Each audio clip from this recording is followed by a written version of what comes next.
राज्यातील CCMP अभ्यासक्रम उत्तीर्ण होमिओपॅथी डॉक्टरांची महाराष्ट्र वैद्यकीय परिषदेमध्ये नोंदणी रद्द करण्यात आल्याच्या विरोधात 16 जुलैपासून मुंबईतील आझाद मैदानावर राज्यभरातील होमिओपॅथी डॉक्टर्स आमरण उपोषणाला बसले आहेत।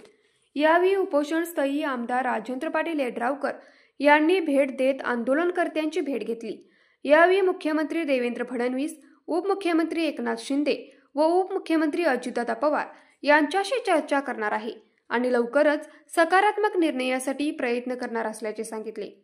यावेळी आमदार यड्रावकर म्हणाले, कोरोनाच्या कालावधीत होमिओपॅथी डॉक्टरांचे काम अविस्मरणीय आहे।